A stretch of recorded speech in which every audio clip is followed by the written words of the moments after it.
Assalamualaikum warahmatullahi wabarakatuh. Jumpa lagi dengan saya Dr. Mirza Yusa. Baik, kali ini kita akan membahas tentang penyebab mastitis pada kucing. Nah, mastitis ini merupakan infeksi dan peradangan pada payudara dan bagaimana pertolongan pertamanya. Nah, mastitis ini sering terjadi pada induk kucing yang sedang menyusui, tetapi juga tidak jarang terjadi pada kucing yang tidak menyusui. Baik, kali ini kita akan menjelaskan apa saja penyebab mastitis pada kucing. Sebelumnya saya sampaikan silakan ditonton video saya sampai selesai supaya tidak terjadi kesalahpahaman, dan silakan di subscribe, like, komen, dan bagikan setiap informasi yang saya bagikan supaya yang lain juga mengetahuinya.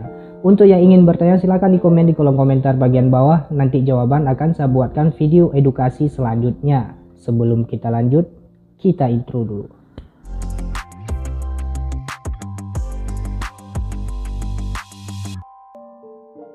Nah, baik, kita lanjut ya. Selain mastitis, juga sangat banyak penyakit-penyakit yang lain yang sering menyerang kucing. Saya sudah banyak menjelaskan dan menerangkan atau memberikan informasi tentang penyakit-penyakit yang sering menyerang kucing. Jadi kalian bisa tonton video-video saya yang lain dengan cara ya dibuka channel saya, nanti dicari informasi yang kalian inginkan. Nah, kali ini kita akan membahas satu penyakit lagi yang paling sering dan paling menghantui induk-induk kucing yang sedang menyusui, yang mana penyakit ini sangat berbahaya jika tidak segera ditangani, nanti malah berujung kematian. Namun dari pengobatannya ini paling sering di akhirnya itu harus dilakukan operasi. Nah, operasi ini dilakukan karena dari pengobatan sebelumnya itu tidak membuahkan hasil.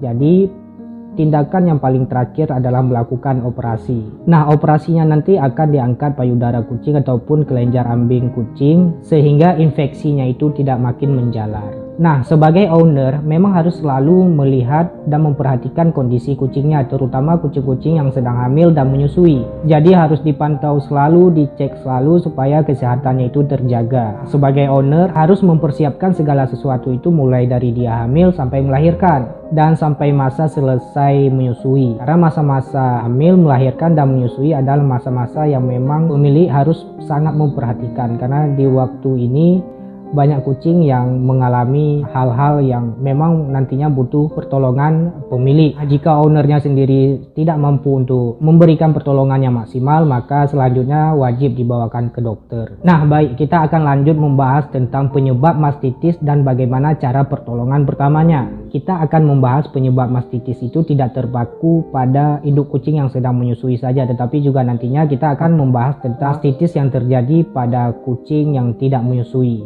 Mari kita bahas. Pertama ini terlebih dahulu kita membahas tentang mastitis yang menyerang pada induk kucing yang sedang menyusui. Yang pertama, infeksi karena area puting susu yang kotor. Nah, ketika didengar kata infeksi itu artinya ada kuman penyebab penyakit ataupun ada bakteri di area tersebut yang nantinya dapat membuat kondisi di area sekitar semakin memburuk seperti bernanah dan segala macam. Nah, infeksi bakteri ini bisa saja terjadi jika area puting susu kucing kalian itu jarang dibersihkan atau memang sama sekali tidak pernah dibersihkan. Ini resiko infeksi lebih besar. Nah, karena area tersebut itu kotor, maka resiko terjadinya infeksi di situ sangat besar gitu.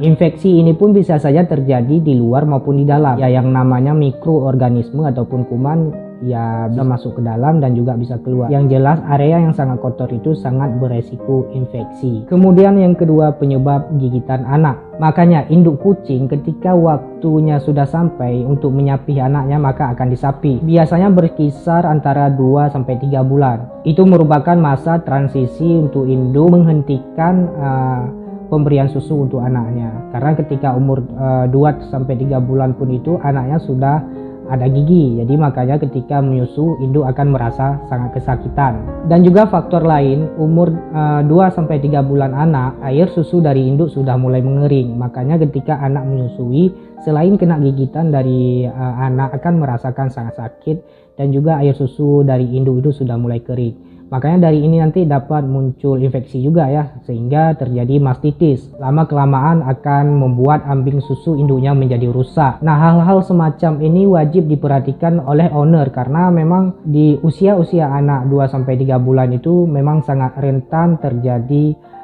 gigitan puting susu induknya itu putus ataupun terluka, yang ujungnya juga nanti dapat menyebabkan infeksi. Kemudian yang ketiga, penumpukan ASI. Nah, mastitis juga bisa terjadi karena adanya penumpukan ASI di dalam kelenjar ambing, sehingga nantinya menyebabkan penyumbatan di saluran susu dan terjadi penumpukan air susu, sehingga nantinya datang bakteri yang nantinya terjadi infeksi dan terjadilah mastitis.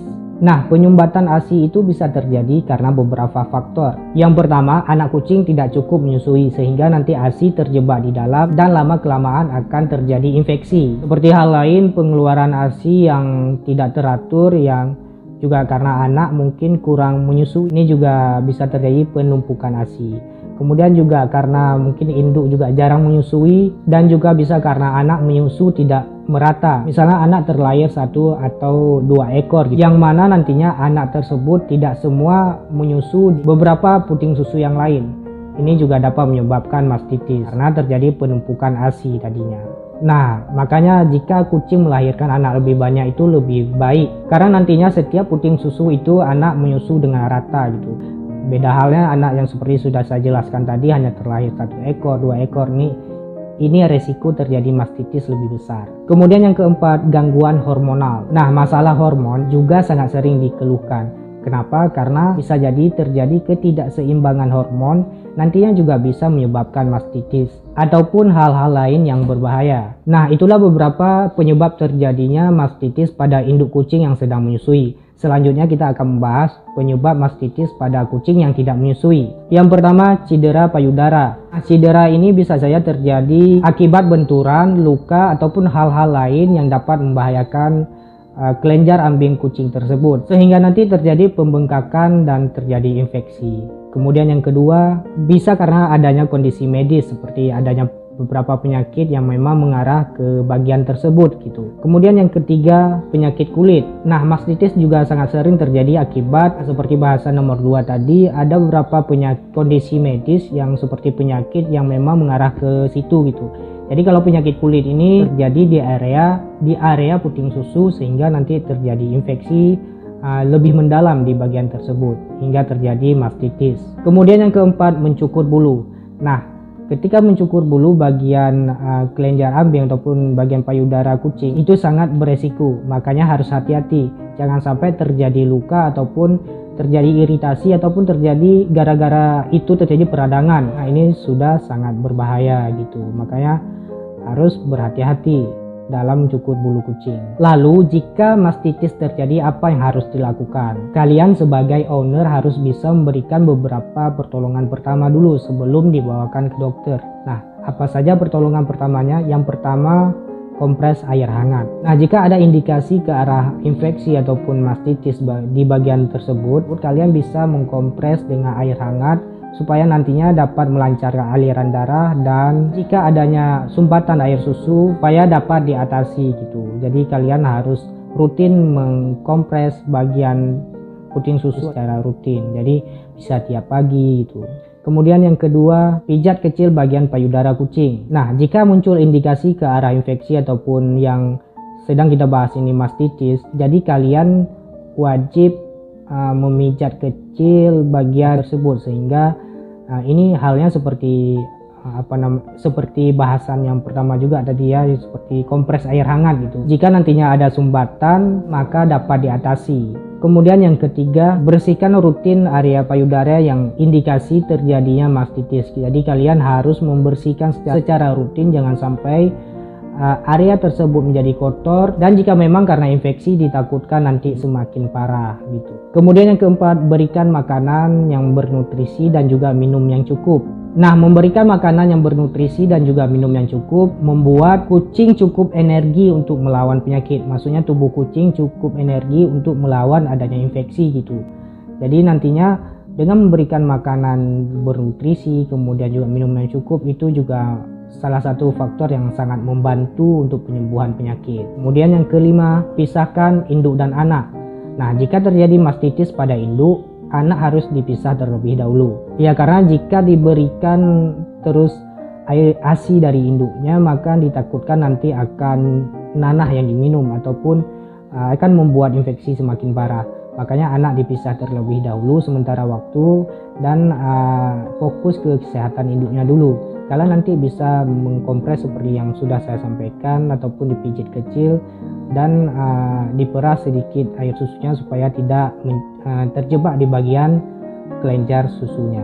Jadi itu yang bisa kalian lakukan. Untuk anak mungkin bisa kalian berikan susu formula tambahan. Nah, jika semua sudah kalian lakukan tetapi juga tidak membuahkan hasil, ya ini saatnya kalian membawanya ke dokter, karena tugas mendiagnosa itu adalah tugas dokter gitu. Jadi walaupun kalian mengira itu terjadi infeksi ataupun mastitis, belum tentu setelah dibawa periksa ke dokter itu hasil diagnosanya adalah mastitis.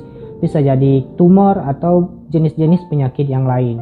Makanya diagnosa dokter itu sangat perlu untuk terapi dan penanganan lebih lanjut gitu. Baik, itulah beberapa penjelasan tentang penyebab mastitis dan bagaimana pertolongan pertamanya.